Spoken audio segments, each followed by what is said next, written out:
Ajay pastor మీకు తెలుసు. ఈ అజయ్ బాబు ఈ మధ్య మామూలుగా కాదు, ఏరా లెవెల్లో సెకాలేస్తున్నాడు. మన అరకోడి ఆర్టిస్ట్ గాడు. నిన్న సుప్రీంకోర్టులో ఒక తీర్పు వచ్చింది. అదేంటంటే బాపట్లలో ఒక పాస్టర్ ఒక వ్యక్తి స్థలాన్ని ఆక్యుపై చేసి అక్కడ చర్చి కట్టాలని చెప్పి చూస్తే దాన్ని వాళ్ళిద్దరూ అడ్డుకున్నారు. ఈ వాళ్ళిద్దరి మధ్య జరిగిన వాగ్వాదంలో అతని మీద, రామిరెడ్డి అనేటువంటి ఇతని మీద ఆ pastor SC ST atrocity case నమోదు చేశాడు. దీని మీద హైకోర్టు ఆల్రెడీ తీర్పు ఇచ్చేసింది. ఏమని తీర్పు ఇచ్చింది అంటే, ఎవరైతే ఇతర మతాల్లోకి అంటే బాపిజం తీసుకున్న తర్వాత ఇతర మతాల్లోకి కన్వర్ట్ అవుతారో ఆ కన్వర్ట్ అయిన వాళ్లకు ఎస్సీ ఎస్టీ అట్రాసిటీ కేసు వర్తించదు, వాళ్ళని ఎస్సీలుగా పరిగణించబడదు అని చెప్పేసి ఈ కేసుని కొట్టివేస్తున్నట్టు కోర్టు తీర్పు ఇచ్చేసింది. మళ్ళీ ఈ కేసుని సవాల్ చేస్తూ సుప్రీంకోర్టులో ఒక పిటిషన్ వేశాడు. అక్కడ కూడా ఏదైతే హైకోర్టు ఇచ్చిన తీర్పుని సుప్రీంకోర్టు కూడా సమర్థించింది. ఇక్కడ మోదీ గారికి కానీ చంద్రబాబు నాయుడు గారికి కానీ ఎవరికి సంబంధం లేదు. కానీ ఈ అర్ధరూపాయి ఆర్టిస్ట్ గాడు ఎవడైతే ఈ ముప్పావల నటనా స్టార్ గాడు మీడియా ముందుకు వచ్చి నేను కొత్త పార్టీ పెడతా, నేను పార్టీ పెట్టి ప్రధానమంత్రి కావడానికి, రాహుల్ గాంధీ ప్రధానమంత్రి కావడానికి నా సపోర్టు మద్దతు ఇస్తా, ఎవరు వచ్చినా ఒప్పుకోకపోయినా. అసలు వీడికి మామూలుగా పార్టీ పెడితే నాకు తెలిసినంతవరకు 30-40 ఓట్లు పడతాయి. ఈ 30-40 ఓట్లు ఎన్ని 30-40 ఓట్లు తీసుకెళ్ళి రాహుల్ గాంధీ తోటి టైప్ పెట్టుకొని మీరు పోటీ చేస్తే రాహుల్ గాంధీ గారు ప్రధానమంత్రి అవుతారు. అంటే ఏం లేదు, వీళ్ళందరి యొక్క ముఖ్య ఇంటెన్షన్ ఏంటయ్యానంటే ఆంధ్రప్రదేశ్లో చంద్రబాబు నాయుడిని కొట్టాలి, కేంద్రంలో బీజేపీని కొట్టాలి. ఎందుకని? బీజేపీ వచ్చిన తర్వాత మత మార్పులు చేయడానికి నిషేధించింది. అట్లాగే ఎఫ్సిఆర్ఏ అంటే ఫారిన్ కంట్రీస్ నుంచి వచ్చేటువంటి మనీని రెగ్యులరైజ్ చేసి ఒక యాక్ట్ తీసుకొచ్చేసింది. ఫలితంగా అంటే ఫారిన్ కంట్రీస్ కాంట్రిబ్యూట్ చేసేటువంటి వాటిని రెగ్యులరైజ్ చేసే యాక్ట్ తీసుకొచ్చింది. దీని ఫలితంగా చాలా సంస్థలు మత మార్పులు చేయాల్సిన సంస్థలన్నిటికీ కూడా ఈరోజు చేతుల్లో రూపాయి డబ్బులు లేకపోవడంతో ఏం చేయాలో అర్థం కాని పరిస్థితి ఏర్పడింది. సో ఇక్కడ చాలా ముఖ్యమైన విషయం ఏంటంటే, అసలు ఈ గొర్రెకి తెలుసో తెలీదో, ఫస్ట్ ఆఫ్ ఆల్ దీన్ని ఎవరు యాక్ట్ చేశారు, దీన్ని ఎవరు అమలు చేశారు, భారత రాజ్యాంగంలో ఎక్కడ పొందుపరిచిందనే అంశం గురించి ఫస్ట్ ఆఫ్ ఆల్ మనం మాట్లాడే ముందు ఈ అర్ధరూపాయి ఆర్టిస్టు వీడి పర్ఫార్మెన్స్ ఒకసారి మనం చూద్దాం. మామూలుగా ఉండదు వీడి పర్ఫార్మెన్స్. ఆస్కర్ లెవెల్లో సబ్జెక్ట్ అంత ఉండదు కానీ నటన మాత్రం ఆస్కర్ లెవెల్లో చేస్తాడు. ఎందుకంటే మనోడికి అదే కదా కావాల్సింది. అక్కడికి వెళ్ళి అలా చేస్తేనే కదా పైసలు రాస్తారు. దశమ భాగం లాగ్గలిగేవాడు. చూద్దాం. ఇప్పుడే ఒక సుప్రీంకోర్టు ఆర్డర్ చూశాను నేను. ఎవడైనా యేసుని నమ్ముకుంటే వాడికి ఎస్సీ ఎస్టీ అట్రాసిటీ యాక్ట్ వర్తించదు అని సుప్రీంకోర్టు తీర్పిచ్చింది. నేను అడుగుతున్నా, యేసుని నమ్మిన బీసీలుగానే ఉన్నారు, యేసుని నమ్మిన ఓసీలుగానే ఉన్నారు, యేసుని నమ్మిన ఎస్టీలుగానే ఉన్నారు. మరి యేసుని నమ్మిన ఎస్సీలు ఎట్లా బీసీలోకి పోతారా అని అడుగుతా ఉన్నాను నేను. వాడు పంచపక్ష పరమాన్నాలు తినొచ్చు, మన గంజిలో మెతుకు చూస్తే ఏడుపు నా కొడుకు వాడికి. ఇవాళ చెప్తా ఉన్నాను నేను, రాహుల్ గాంధీ గారు లాంటి వ్యక్తి ఈ దేశానికి ప్రధానమంత్రి కావాల్సిన అవసరం ఎంతైనా అంతే. నేను ఏ పార్టీలో ఉంటానో, పార్టీ పెడతానో, నేనే ఇంకో పార్టీలో చేరతానో, క్రైస్తవుల కోసం ఒక పార్టీగానే ఎన్నికల టైంలో ముందుకు వస్తాను నాకు తెలియదు, కానీ నా మద్దతు మాత్రం రాహుల్ గాంధీ గారికే ఉంటుంది ఏ సమయంలో. నేను అది అంటే ఏమంటున్నాడు, యేసుని నమ్ముకుంటే, ఇక్కడ చాలా ముఖ్యమైన విషయం, యేసుక్రీస్తుని నమ్ముకుంటే అతని రిజర్వేషన్ రద్దు అవ్వదండి. వీళ్ళు ఎదవలు కావాలని అబద్ధాలు చెప్తా వీళ్ళు కొంతమంది మోచైతే నీళ్లు తాగుతున్నారు. యేసుక్రీస్తుని నమ్ముకుంటే బాప్టిజం నమ్ముకుంటే రిజర్వేషన్ రద్దండి. మీరు చర్చికి వెళ్ళండి, ప్రాబ్లం లేదు, టెంపుల్కి వెళ్ళండి, ప్రాబ్లం లేదు. కానీ బాప్టిజం తీసుకుంటేనే మీరు కన్వర్టెడ్ కింద మారిపోయి మీరు బీసీల్లోకి వెళ్తారు. ఇది చాలా ముఖ్యమైన విషయం. మీరు పాస్టర్ అనేటువంటి వ్యక్తి బాప్టిజం తీసుకున్న తర్వాత ఆయన పాస్టర్గా మారాడు అంటే కన్వర్ట్ అయ్యాడు కాబట్టి అతనికి ఎస్సీ ఎస్టీ అట్రాసిటీ యాక్ట్ వర్తించదు. ఇప్పుడు ఈయన ఏం మాట్లాడుతున్నాడంటే చాలా లాజిక్ మాట్లాడాడు. ఫస్ట్ లాజిక్ మాట్లాడాడు ఏంటి, ఓసీ యేసుని నమ్ముకుంటే ఓసీలోనే ఉన్నాడు, అలాగే బీసీ యేసుని నమ్ముకుంటే బీసీలోనే ఉన్నాడు, ఎస్సీ ఎస్టీలు మాత్రం యేసుని నమ్ముకుంటే బీసీలుగా ఎలా మారారు అని చెప్పాను అన్నాడు. అంటే ఇక్కడ చాలా ముఖ్యమైన విషయం ఏంటంటే, మనోడికి పూర్తిగా సబ్జెక్ట్ మీద అవగాహన లేదు, మిడి జ్ఞానంతో ఉన్న చింతకాయగా వీడు. అర్థమైందా? దశమ భాగం వస్తే పదంతస్తుల నుంచి ఎగురుతాడు, లేదంటే కొద్దిగా పేమెంట్ వచ్చిందంటే కిందనే ఆగిపోతారనమాట. వాస్తవానికి ఏంటంటే యేసుని నమ్ముకుంటేనో ఇంకొక దేవుణ్ణి నమ్ముకుంటే వాళ్ళకి రిజర్వేషన్ పోదండి.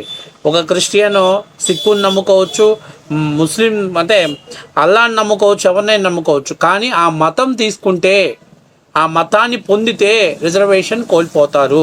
ఇప్పుడు వీళ్ళు ఏం మాట్లాడుతున్నారు, హిందూ ఓసీ అనేవాడు యేసుని నమ్ముకుంటే హిందూగానే ఉన్నాడు అని అంటాడు.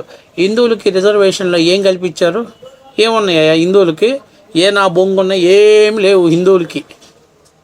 మీకు చాలా ముఖ్యమైన విషయం ఏంటంటే, ఇక్కడ హిందువులు అని అంటున్నారు. భారతదేశంలో ఉన్నటువంటి అన్ని కులస్తులు హిందువులేరా? తిక్కమొహం నా కొడకల్లారా. ఫస్ట్ ఆఫ్ ఆల్ మీరు తెలుసుకొని సావండి.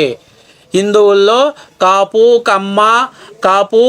కమ్మ రెడ్డి కోమిటి శెట్టి లేకపోతే బ్రాహ్మణ, ఇది కులాలు. అందరూ హిందువులే. ఫస్ట్ ఆఫ్ ఆల్ నువ్వు తెలుసుకో. ఈరోజు మీరు కన్వర్ట్ చేసిన ప్రతి ఒక్కరు నువ్వు కూడా హిందువేరా. ఫస్ట్ ఆఫ్ ఆల్ నువ్వు తెలుసుకో.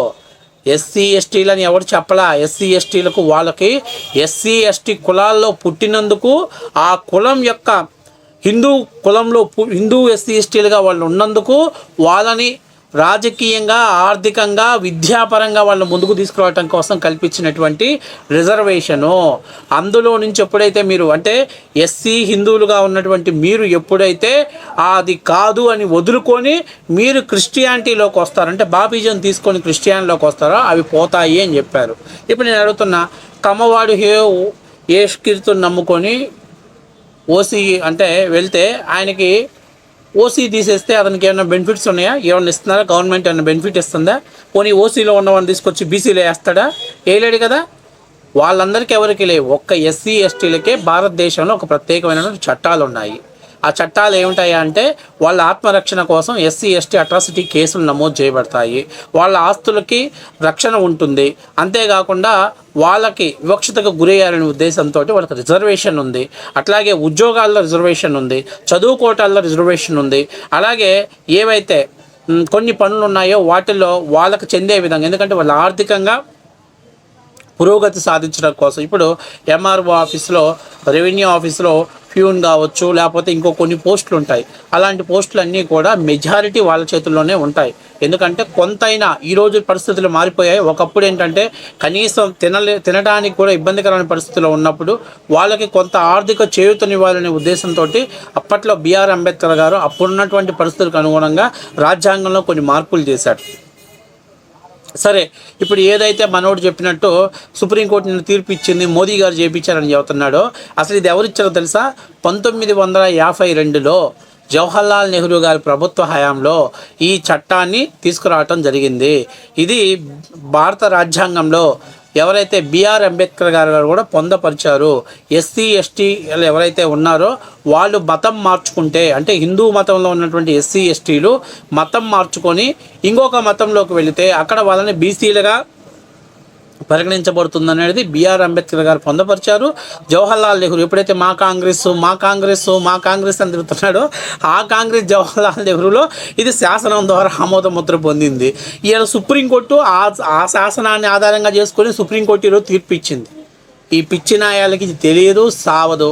ఎంతసేపు ఉన్న నరేంద్ర మోడీని బూచిగా చూపిద్దాం, ఆంధ్ర రాష్ట్రంలో చంద్రబాబు నాయుడిని బూచిగా చూపిద్దాం, లేకపోతే పవన్ కళ్యాణ్ని బూచిగా చూపిద్దాం.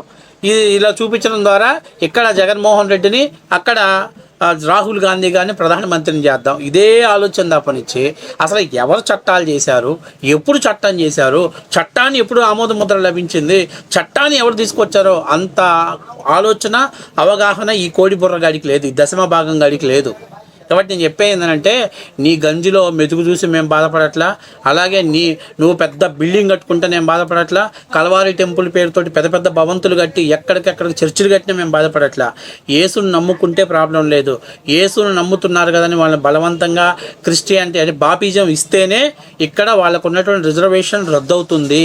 అంటే హిందువులుగా ఎస్సీ ఎస్టీలుగా పరిగణించబడినటువంటి వాళ్ళు క్రిస్టియానిటీగా మారారు కాబట్టి వాళ్ళని సపరేట్గా బీసీలుగా పరిగణించబడుతుంది. ఇప్పుడు నేను అడుగుతుంది ఏంటంటే, ఇప్పుడు నేను చెప్పేది ఏంటంటే, ఫస్ట్ ఆఫ్ ఆల్ భారతదేశంలో ఓసీలకు ఎవరికైనా ఏదైనా దాడి చేస్తే వాళ్ళని ప్రొటెక్ట్ చేసుకునే చట్టం ఉందా, రక్షణ ఉందా? లేదు. బీసీలకు ఉందా? లేదు. ఉన్నది ఎవరికయ్యా అంటే ఎస్సీ ఎస్టీలకు. ఎందుకు ఇచ్చారు? వాళ్ళు బలహీనులని అప్పట్లో ఊహించారు కాబట్టి వాళ్ళ ఆత్మరక్షణ కోసం చట్టాలు చేయాలనే ఉద్దేశంతో చట్టాలు చేశారు. ఇవాళ మీరేమంటున్నారు?